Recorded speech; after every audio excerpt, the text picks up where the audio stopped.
Hello, ladies and gentlemen. I'm Ryan, and today I want to talk to you about something that's near and dear to my heart, and that's fly fishing for bass. And this is a technique you can use to maximize what you show fish as far as presentations go. Everybody likes to fish a popper. You know, there's nothing more fun than topwater, and you know that's a regular old boggle bug. Probably one of the best poppers there is for fishing for bass. Now, what if you take this popper and hang something beneath it? Gives you two presentations. Here's an example. Just a very plain popper for the sake of visualization. A piece of yellow braid so you can see it. So off the bend of the hook, there is a woolly bugger. Now this is just what I had lying around on my desk. You could tie anything on here. So the idea is, on the surface you have a popper. Beneath the surface, some sort of subsurface fly, a streamer, a nymph, basically anything. But what happens is, you pop the popper. You're dragging this fly down along with you. If it's a streamer, if it's a baitfish imitation, could be something like a hellgrammite imitation, a crawfish imitation, anything. It gives you two different presentations to show the fish, and that's always good.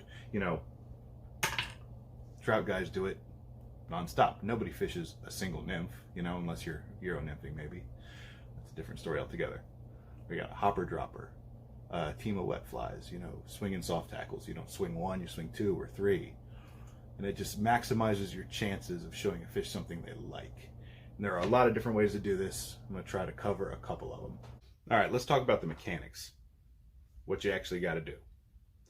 Got your popper. Your popper is tied to your leader. Simple enough. Take a piece of tippet. You want to size this to the fish that you're fishing for.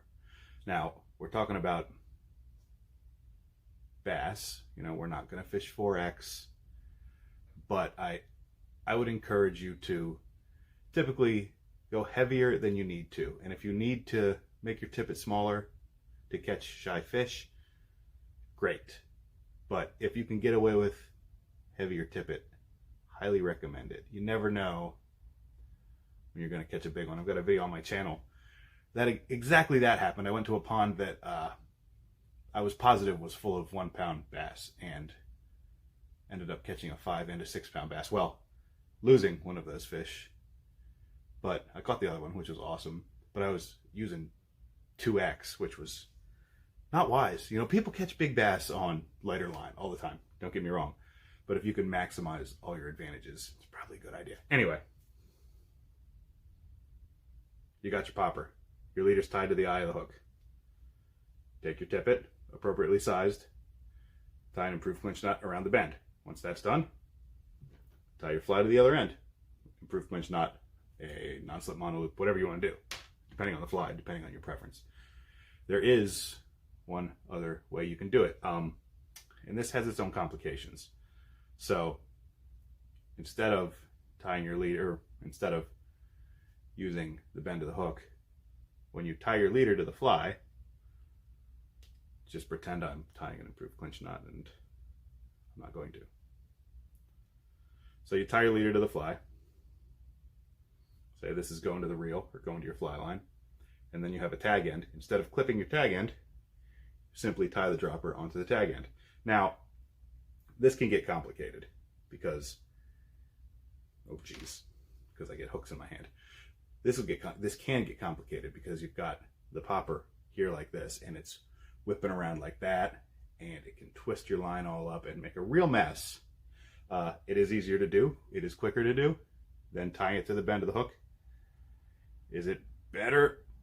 Yeah, I think your best bet is tying it to the bend of the hook, but it's relative. Now let's talk a little bit about fly selection. When it comes to poppers, you have lots of options. The good old-fashioned boggle bug is, I really, really like it for any kind of bass, largemouth, smallmouth, whatever. Where I live on the Susquehanna River, pencil poppers like this are fantastic for smallmouth. I don't know why they seem to prefer it, but it always seems to do better than a traditional boggle bug shaped popper. things like this blockhead, which is just a foam block, the hook in it. It's really cool. Frog popper. Tiny, tiny, tiny little minuscule poppers. Giant, huge, stupid poppers. I mean, that's a trophy bass popper right there for sure. But the popper doesn't matter nearly as much as the dropper, I don't think. When it comes to poppers, in my opinion, pick dark or pick light. Size matters more, not as much as, I mean, size matters more than color. If the water is really soft and quiet, say you're fishing a tiny little pond, there's no breeze, there's no moving water, start small. I mean, just think of it like trout fishing. You're not going to throw a giant frickin' articulated streamer into a tiny little creek that's very soft, you know, and clear. You just don't do that. You got to match the conditions. And it's the same way with topwater fishing for bass. Guys that fish for bass with traditional gear, there's a very regimented way that you go about selecting what kind of topwater bait you use. You know, if it's calm, you're using something like a very small, subtle popper. If it's choppy and windy, that's when you use a buzzbait. That's neither here nor there, but the same concept applies. So pick a popper for the conditions, and then you need to pick a popper that'll float well. Pick a dropper that won't sink your popper, basically. So if you got something like this little frog fly, that's a fairly large popper, and that'll hold up a pretty good amount of weight.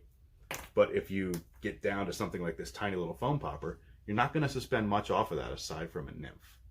Now, there's nothing wrong with that. If the fish will eat it, do it.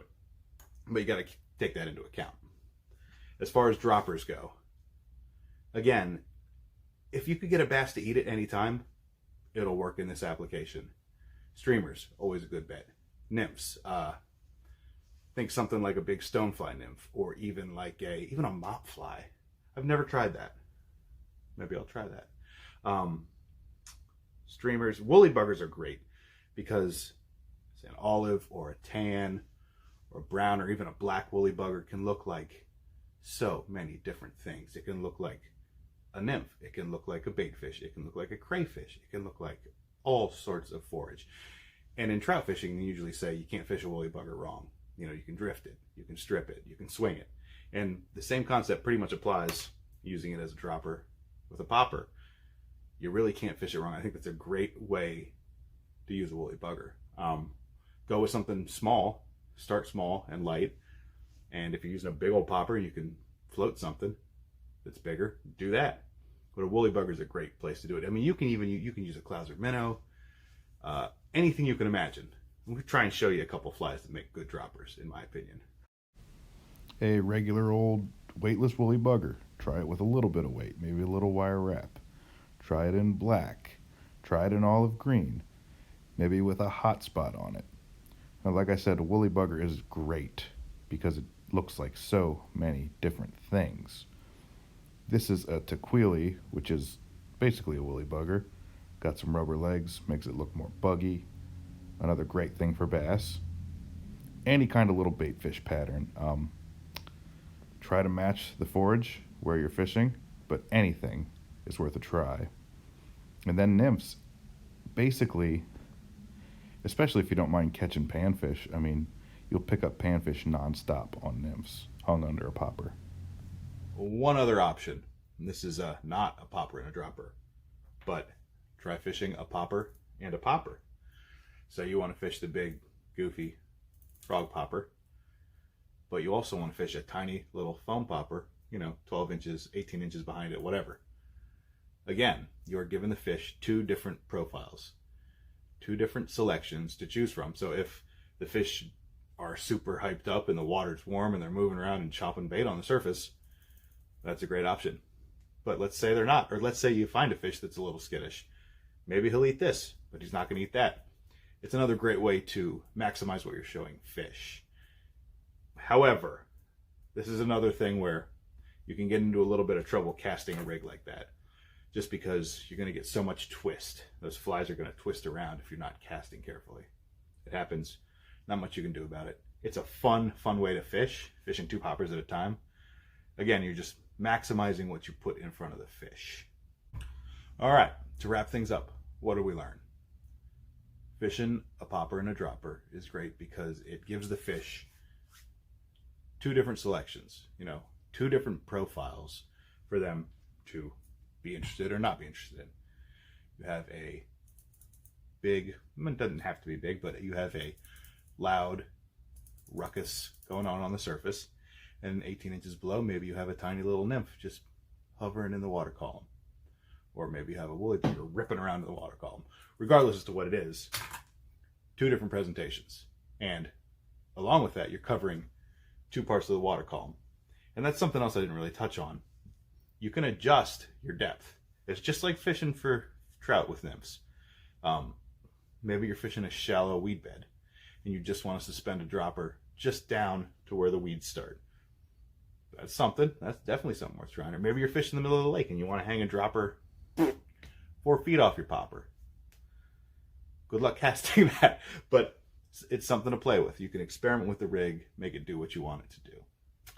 It's a great way, especially late spring, early summer, when you're just starting to get onto a good topwater bite.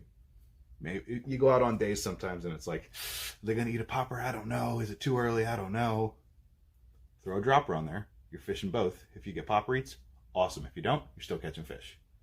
I think that's about it. Thanks for watching.